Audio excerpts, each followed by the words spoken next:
Քարոզարշավի ընթացքը այսօր վերլուծում ենք քաղտեխնոլոգ Վիգեն Հակոբյանի հետ, շնորհակալություն հրավերը ընդունելու համար։ Ես նույնպես շնորհակալ եմ։ Պարոն Հակոբյան, եթե ամփոփենք քարոզարշավի 11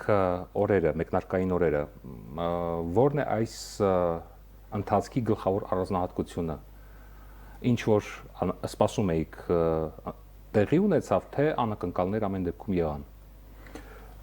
Չի ասի, որ անակնկալներ եղան, ընդհանրապես ես կարծում եմ այս առումով մի քիչ ավելի դասական սխեմայով է գնում։ Առաջին մեկ շաբաթը, ընդամենը մեկ շաբաթ առաջ մի այլ հարցազրույցի ժամանակ լրագրողը բողոքում էր, որ բավականին пассив է։ Пассив է, այսպես ինչ որ նենց առօրյա է ամեն ինչ։ Բողոքում էին, որ ընդդիմությունը ավելի շատ իշխանության օրակարգով է շարժվում, արձագանքելով, հա, իշխանության ինչ որ օրակարգերին էս առումով, ես այն ժամանակ էլ ասացի, որ 1-2 օր հետո իրավիճակը պետք է որ փոխվի։ Ինչ առումով եմ ես դա ասում, որ դասական առումով է, որովհետև առաջի շաբաթը դա հետախուզական ավելի շատ շաբաթ է, որովհետև մինչ այդ հիմնականում քաղաքական ուժերը հիմնականում գիտեք, երբ ինչ որ մի բանի մասին խոսում են, հիմք են ընդունում ինչ որ կամ ուսումնասիրություններ, կամ սոցիոլոգիական տարաբնույթ հարցումներ, յուրաքանչյուրը իր ուրույն պատկերացումը ունի իր հնարավորությունների մասին, իր եթե ուզում եք վարկանիշի մասին։ Բայց երբ մարդիկ օրական մոտավորապես 12 ժամվա ռեժիմով սկսում են շփվել ընտրողների հետ, ընդ որում աշխարհագրությունը բավականին լայն է, այսօր Երևանում է, հետագայում ասենք ինչ-որ հեռավոր մարզում է եւ այլն եւ հակառակը, հա, այնտեղ իրավիճակը գետնի վրա ավելի է պարզվում եւ քաղաքական ուժերը փորձում են հասկանալ, թե ինչ փոփոխություններ պետք է մտցնեն իրենց մարտավարության մեջ։ Այս առումով ես կարծում եմ առաջի շաբաթը բավականին շատ բան բացահայտեց նախ եւ առաջ իշխանության համար ընդհանուր առմամբ, դրանով է պայմանավորված, որ երկրորդ այսպես շաբաթվա հենց սկզբից ամեն ինչ տոնայնությունը զգալիորեն փոխվեց, նյարդ այսպես ասենք երևաց այս ամեն ինչում, այդ թվում նաև ընդդիմությունը այսպես սկսեց իր սեփական շատ դեպքերում օրակարգը թելադրել, սեփական օրակարգը թելադրել, որին արձագանքում է արդեն իշխանությունը։ Եթե առաջի շաբաթվա ընթացքում հիմնականում ընդդիմությունը արձագանքում էր իշխանության նարատիվներին, իշխանության ձևավորված ինչ-որ օրակարգերին, ապա հիմա կարծես թե հակառակն է, առնվազն ընդդիմությունն էլ ունի իր օրակարգը, որին ենթարկվում է կամ արձագանքում է իշխանությունը, ստիպված է արձագանքում։ Արդեն նշեցիք, որ առաջին օրերից пассив էր իրավիճակը, հետո էմոցիոնալ շերտը կարծես թե ավելի ընդգծված է հիմա եւ սև PR-ի գործիքներն են դրվել ասպարեզում։ Ինչու քաղաքական ուժերը այնուամենայնիվ չեն հրաժարվում ատելության խոսքի այդ գործիքակազմից։ Գիտեք, ես չեմ ասում, որ пассив էր առաջի շաբաթը, ուղղակի առաջի շաբաթվա ընթացքում յուրաքանչյուրը իր այսպես նախորոք գծած սցենարով էր շարժվում եւ շատ դեպքերում այդ հատումներ այսպես իրար հակամարտության կետեր առանձնապես հանրությունը սպասում էր բանավիճային, այսպես ասած։ Գիտեք, ես կարծում եմ հանրության իրավիճակի ծրագրային դրույթների մասով Գիտեք, ընդհանուր առմամբ երևի թե դա դասական ավելի տարբերակ է, որ հանրությունը սպասում է ծրագրային բանավեճի եւ այլն, ցավոք սրտի կամ դա նույնպես օրինաչափություն է, ես շատ քիչ դեպքերում է, որ հանրության զգալի մասը սպասում է հենց ծրագրային բանավեճեր, ցավոք սրտի մեր հանրության մի զգալի հատվածի համար ընտրությունները դա թամաշա է, դա շոու է, որտեղ մարդիկ, այսպես ասենք, շատ դեպքերում դա վերածվում է լեզվակռվի, դա ով ավելի ուշ կցուցադրի եւ այլն։ Իհարկե, մոտավորապես ես մոտավորապես ասում եմ 20-ից 30%-ը նաեւ հետաքրքրում է ի վերջո ինչ են ասում։ Բայց ես կարծում եմ, որ այս տարվա ընտրությունների գլխավոր ջրբաժանը, որով հանրությունը, այսպես ասենք, սկսեց բաժանվեց մի քանի մասի, նախ եւ առաջ դա մեծ մի ջրբաժանը, դա իշխանություն է, թե իշխանություն չէ, պրոիշխանական է, թե պրոիշխանական չէ, պրոքսի իշխանական է, ովքեր են կանգնած այդ ուժերի հետևում։ Պրոքսի իշխանական է, թե ինչ է, այսինքն դա առաջի կետն է։ Հետո դրանից հետո արդեն մարդիկ սկսում են հետաքրքրվել նաև, բայց ի վերջո ինչ են ասում,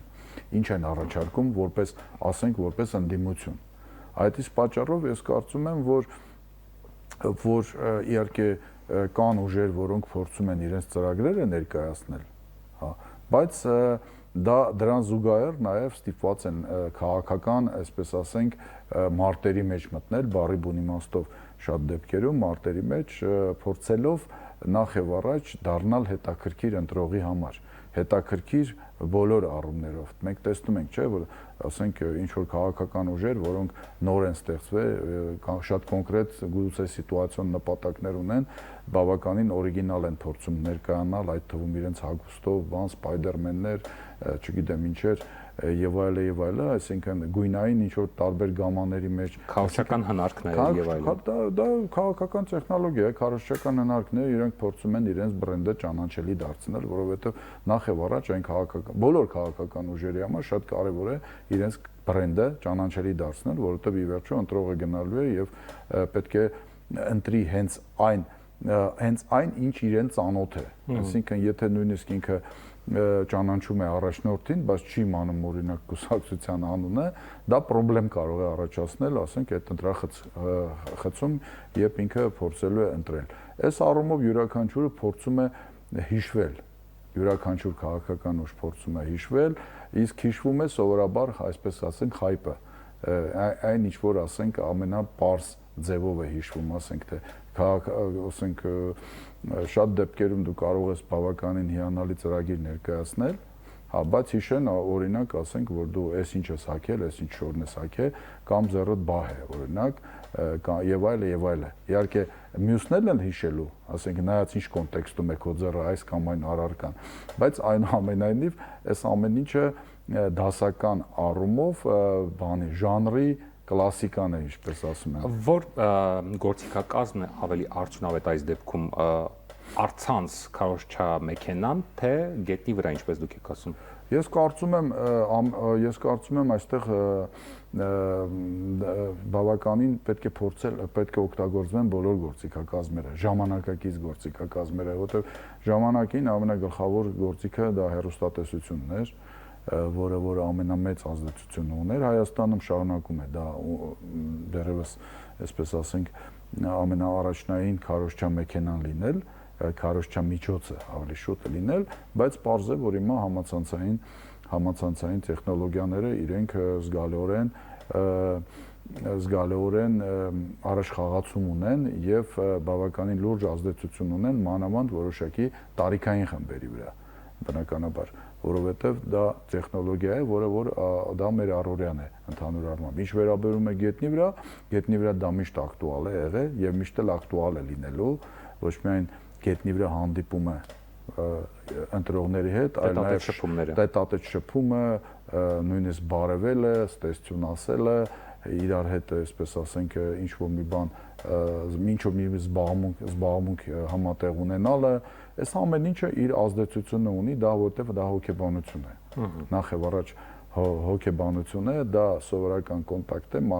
մարդիկ, ովքեր որ ինչ որ մի քաղաքական գործի հետ, որը որ մինչ այդ անհասանելի էր իրեն թվում, կարողանում են շփվել իրար հետ 5 րոպե, այսպես ասենք, նարդի խաղալ օրինակ։ Այդ 5 րոպեն արդյունք է տալիս ամենը։ Այդ 5 րոպեն կարող է արդյունք տալ, որովհետև նաև ընտրողի մոտ կարող է այն պատկերացումը լինել, որ այլևս հասանելի է այս գործիչը եւ ընտրվելու դեպքում մնացած հավասար պայմաններում ինքը կարող է ընտրել հենց այդ մարդուն, որովհետև իր մոտ չեմ ուզում ասեմ, իլյուզիա կարող է լինել, որ այդ մարդը իր համար այլևս հասանելի է հետագայում, եթե այս կամ այն սոցիալական դիրքը ունենա։ Ինչ վերաբերում է ատելության խոսքին, ապա դա էլ զարմանալի չի, որովհետև եթե դու 8 տարի ատելության խոսքը դա եղել է քաղաքական կյանքի նորմը, ապա նախընտրական շրջանում, որը որ սովորաբար սրում է բոլոր հակասությունները եւ սովորաբար դա ոչ թե ընդհանրապես ընտրական գործընթացը իր մեջ այնուամենայնիվ ավելի շատ տարանջատում է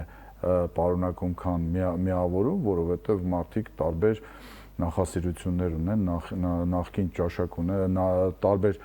տարբեր, այսպես ասենք, քաղաքական ճաշակներ ունեն։ Երբ խոսում ենք ատելության մթնոլորտի մասին, որ հիմա մենք նկատում ենք մեր ներքաղաքական դիսկուսում, այս նախընտրական բանավեճերում, ես կարծում եմ, սա բնական է, որովհետև 8 տարի շարունակ մենք նման մթնոլորտ ունեցել ենք ամենուրեք, բոլոր ներքաղաքական զարգացումներում, խորհրդարանում կլինի դա, թե խորհրդարանի պատերից դուրս, մենք տեսել ենք այս նույն բանը։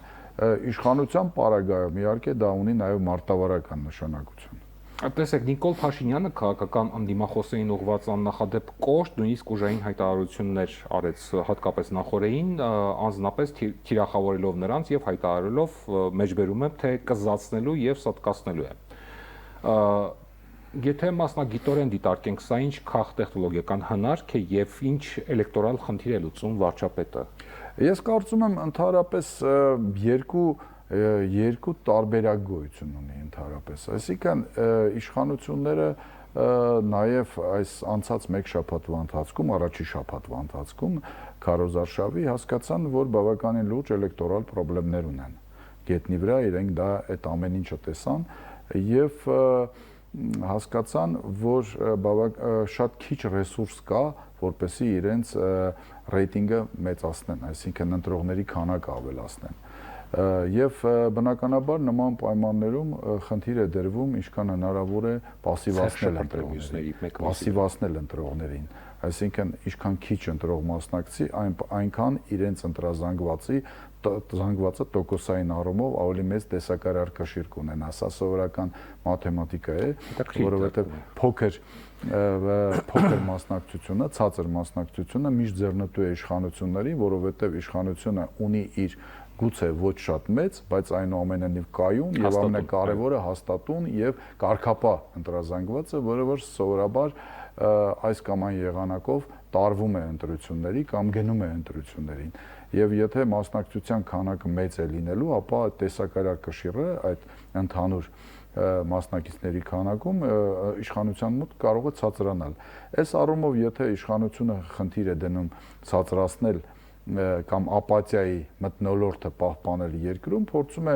անլրջացնել ընտրությունները վարկաբեկել իր խոսույթով, այսինքն այնպիսի մթնոլորտ, այնպիսի վատ մթնոլորտ ձևավորել ընտրությունների շուրջ, որպեսզի մարդիկ, ովքեր որ ամենօրյա իրենց ռեժիմով շատ քաղաքականացված չեն, բայց ընտրությունների ցանկություն ունեին մասնակցելու, այսպես այս բառը օգտագործեմ, զզվեն այդ մթնոլորտից, որպեսզի ընդհանրապես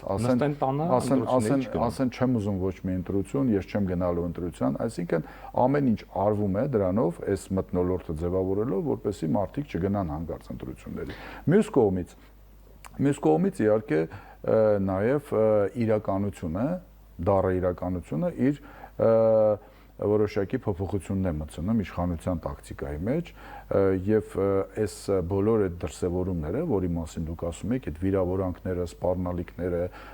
գործը հասնում էր միջև սատկացնել, այսինքն ուղղակի ֆիզիկական, սպառնալիքները, ֆիզիկական ոչնչացման սպառնալիքները սատկացնելը որն է տվյալ պարագայում, սա ես կարծում եմ, այսպես ասենք, որոշակի կոմպլեքսներ են, որովհետև եթե նայում եք, թե Նիկոլ Փաշինյանի համար որոնք են ամենազգայուն թեմաները, որոնք իրեն հանում են հավասարակշռությունից, դա Արցախը հանձնելու թեման է, դա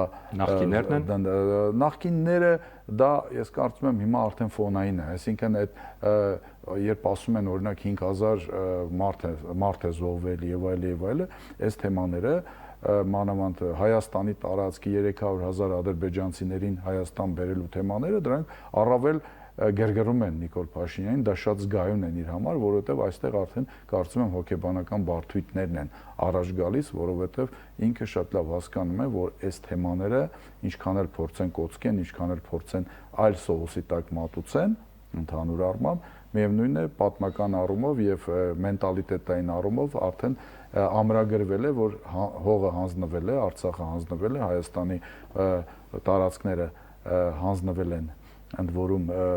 միտումնավոր, այսքան զո է եղել եւ այլ, ինքը շատ լավ հասկանում է, որ դրա տակից չեն կարողանում դուրս գալ։ Հանուն արդարության պետք է նշել, որ անդիմադիր որոշ ուժեր եւս բավականին ակտիվ են այս առումով։ Ուշագրավ է հատկապես Գագիկ Ծառուկյանի հավասարակշռված դիրքորոշումը, որ այս հայհոյախառն եւ էմոցիոնալ պորտկումներին զուսպ է արձագանքում։ Ասենք օրինակ Գագիկ Ծառուկյանի պարագայում, երբ մենք հիմա խոսում ենք, ես կարծում եմ Գագիկ Ծառուկյանի արձագանքները բավականին adekvat են, այսինքն եթե պետք է կոշտ արձագանքել, ասենք եթե դա անձնական վիրավորանքներ էին լինում եւ մենք տեսել ենք նաեւ իր հանդեպ, հա, անձնական վիրավորանքներ նույն Նիկոլ Փաշինյանի կողմից եղել է բավականին adekvat արձագանք, գուցե գործը չի ասել վիրավորանքի, բայց եղել է բավականին կոշտ, թիրախային, բայց հավասարակշռված հնարավորինս հավասարակշռված եւ այլը եւ այլը։ Ես կարծում եմ ուղղակի Բարգավաճ Հայաստանը շատ հստակ պատկերացնում է իր ընտրազանգվածը որտեղ է, ընդհանուր առմամբ եւ աշխարհագրորեն եւ սոցիալական շերտերը որտեղ են եւ իրենք բավականին թիրախային են փորձում աշխատել չշեղվելով իշխանության կողմից փաթաթվող օրակարգերին։ Այդ թվում նաեւ հիմա որ քիչ առաջ ասում էի, որ իշխանությունը փորձում է ինչքան հնարավոր է վարկաբեկել եւ ավելի սկանդալային դարձնել այս ընտրությունները, որպեսզի մարդիկ չգնան, քիչ մարդիկ գնան, իրենք փորձում են նաեւ այդ լեզվակռիվը դարձնել բոլորի առօրյան, այսինքն որպեսզի բոլորը լեզվակռվի մեջ մտնեն եւ դա դառնա մի ամբողջական տենց բան, հա, մի հատ տենց ամեն ինչ բացի ընտրություն կոչեցալից։ Այսինքն մանիպուլյատիվ հնարք է սա։ Իհարկե դա մանիպուլյատիվ հնարք է եւ եթե նկատել եք ընդդիմություն է, ընդդիմության տարբեր ընդդիմության ներկայացուցիչներ, տարբեր քաղաքական ուժերի ներկայացուցիչներ, դա Հայաստան դաշինքը, Ուժեղ Հայաստանը, նույն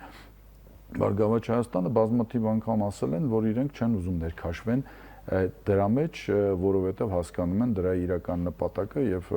այդ մանիպուլյատիվ հնարքները փորձում են անպտուղ թողել այս առումով։ Խոսենք դիմակավորված անձանց աղմկահարույց տեսանյութի մասին, իրավապաշտպանները հայտարարել են, որ վարչապետը իր խոսքում բազմիցս շեշտադրում է տեսանյութի հեղինակների արցախյան բարբառը, դուք այդ մասին էլ նշեցիք, ինչը ըստ նրանց անխուսափելիորեն հանգեցնելու արցախցիների նկատմամբ պատելության ալիքի։ Ինչու նախընտրական այս փուլում ասպարեզ է բերվում ներքին թշնամու կամ սպառնալիքի աղբյուրի կերպարը։ Գիտեք, ինչ որ մի փուլում նման մի տեսաերիս կամ, չգիտեմ, ֆիլմ նմանատիպ կամ նյութ պետք է դուրս գար, որովհետև եթե իշխանությունը զգում է, որ իր ռեսուրսները վերարտադրվելու չեն երիքում, ակնհայտորեն չեն երիքում եւ վերընտրվել է լրջագույն բանի տակ է, վտանգի տակ է, ապա գնալու է առնվազն երկու քայլի։ Առաջինը դա պետք է ասպարեզ գծվի այսպես կոչված պետական հեղաշրջման կամ, չգիտեմ, հաջողված կամ չհաջողված մահափորձի ինչ-որ վերսիան, որը որ շատ ստանդարտ տարբերակ է ցանկացած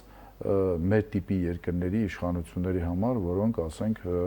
կանգնած են իշխանությունը կորցնելու սպառնալիքի ներքո, փորձելով, այսպես ասենք, ցույց տալ, որ իրենց դեմ այս ինչ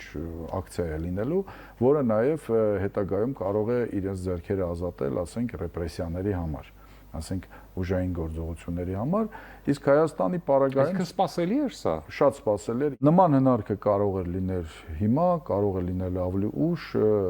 ընդհանուր առմամբ, բայց իրենք նպատակահարմար են գտել իշխանությունները հիմա այս գործիքը օգտագործելու եւ երկրորդը, որը որ կարծում եմ նորից օգտագործելու էին ինչ որ մի փուլին, իհարկե կարող է չօգտագործեին, եթե ասենք գործերը լավ լինեին, դա հայաստանցի Ղարաբաղցի այս տարանջատման հերթական անգամ սրումն էր ընդհանուր առմամբ, իհարկե այստեղ էլ փորձ է արվում ինչ որ չափով էլ ավելի փորձել կոնսոլիդացնել հայաստանցիների մի ինչ որ մի հատվածի վերագրելով բոլոր այդ զանգվածի խնդիրները, ասենք թե արցախցիներին, որ եթե մենք արցախցիներին այսքան պահել ենք, ձեր բերանից կտրել ենք, բայց իրենք այսպես անշնորհակալ են եւ նույնիսկ հիմա տեսնում եք ինչ որ մահափորձերի մասին են խոսում, այստեղ այս տեսաերիզը թերևս այս երկու թեզերի համադրումն էր, ինչպես ասում են, երկուսը մեկում են փորձել անել։ Սա սովորական, շատ ստանդարտ, քաղտեխնոլոգիական եւ PR եւ շատ սպասելի գործիք է, որը օգտագործվեց։ Քաղտեխնոլոգիական տեսանկյունից քարոզարշավի մեկնարկային այսպիսի ագրեսիվ ֆոնը ինչ ազդեցություն կունենա ապրիլի 7-ի քվեարկության արդյունքների պատկերի վրա, ինչպես դուք արդեն նշեցիք, արդյոք սա կարող է տանել նրան, որ մարդիկ պարզապես նստեն տանը եւ չուզենան քվեարկության գնալ։ Դա կախված է ընդդիմությունից հիմա։ Այսինքն, տեսեք, ինչ պետք է անի ընդդիմությունը։ Ես կարծում եմ ընդդիմությունը շատ չպետք է, այսպես ասենք, մտնի իշխանության օրակարգի մեջ, այսինքն թողել իշխանությանը մենակ իր ընտրողի հետ, իր սեփական ընտրողի հետ, այսինքն թող հայոյեն, թող սպառնան, նույնիսկ մեկու մեջ թող ձերբակալեն, հետո բաց թողեն կամ երբեմն բաց չթողեն։ Ձերբակալությունների մասով տղամարդուն ձերբակալեցին պաստառը փոկելու համար։ Մենք տեսանք ինչի դա բերեց։ Այսինքն ես կարծում եմ ընդդիմությունը իր սեփական օրակարգով պետք է շարունակի գնալ։ Իհարկե դա դժվար է էմոցիոնալ առումով, մանավանդ սա Կովկաս է, մանավանդ երբ վիրավորում են, ես չեմ ասում, եթե վիրավորում են պատասխան չլինի, բայց ես չեմ կարծում, որ քաղաքական ընդդիմությունը պետք է շատ շեղվի իր սեփական օրակարգից, ասենք, կա քաղաքական ուժ, ասենք ուժեղ Հայաստանը հիմնական, ասենք, իր ուղղությունը ունի, սոցիալ-տնտեսական իր ծրագրերն է ներկայացնում, այսինքն սոցիալ-տնտեսական այլընտրանք առնվազը, Գագիկ Ծառուկյանի մասին խոսեցինք, ինքը իր ծրագրերն է ներկայացնում, իհարկե նորից եմ ասում, պատասխաններ պետք է լինեն, եթե դրա անհրաժեշտությունը կա, եթե դա կարող է դիտարկվել, ասենք, ընտրողի կողմից որպես թուլության նշան։ Այս առումով նույն Հայաստան դաշինքը մենք տեսնում ենք նույնպես բավականին կոշտ ռետորաբանություն ունի։ Նույնիսկ թեժացնում է որոշ դեպքերում։ Դե գիտեք, ընդհանուր առմամբ իրենց մարտավարությունից է դա բխում, որովհետև եթե իրենց թիրախը դա արմատական տրամադրված զանգվածն է ընդդիմադիր, ապա իրենցից հենց դա են սպասում։ Այս առումով իրենք փորձում են հուսախաբ չանել իրենց ընտրողներին, այնպես որ բայց դա իրենց օրակարգն է, այսինքն այդ օրակարգի մեջ արդեն մտնում է իշխանությունը, հիշում եք մի արտահայտություն Ռոբերտ Քոչարյանի կողմից, որին բավականին զգայուն էր, ասենք Նիկոլ Փաշինյանը փորձեց պատասխանի, բայց դա այնուամենայնիվ արդեն Հայաստան դաշինքի օրակարգն էր, այլ ոչ թե հակառակը։ Այս առումով այսենց տակտիկական մարտեր լինելու են։ Սովորաբար ավելի է թեժանում, ես կարծում եմ, որ ընտրարշավի կեսերին, ասենք ամսի 25-ից 26-ից հետո որոշակի տրամադրությունների փոփոխություններ կլինեն նաև մարզերում, որովհետև այս ընթացքում բավականին շատ հյուրեր են ունենում մարզերում, ընդ որում ընդդիմադիրների շարքից, իսկ շատ մարզերում, մանավանդ գյուղերում նման ճառեր, նման ելույթներ երբեք չեն լսել, այս համենայն դեպս այս տարիների ընթացքում, եւ այդ հոգեբանական բարիերը, այդ վախի մթնոլորտը աստիճանաբար հալելու է, եւ ինչ որ չափով, ինչպես ասում են, գյուղի եւ քաղաքի միջև այդ տրամադրությունների փոփոխությունները, այդ վախի մթնոլորտի հալեցնելու առումով ավելի մեծ ազատությունների առումով այդ ինչ որ չափով հավասարվելու է մթնոլորտը։ Շնորհակալություն, որ ժամանակ գտաք մեր հարցերին պատասխանելու համար։ Մենք զրուցում էինք քաղտեխնոլոգ Վիգեն Հակոբյանի հետ։ Ցտեսություն։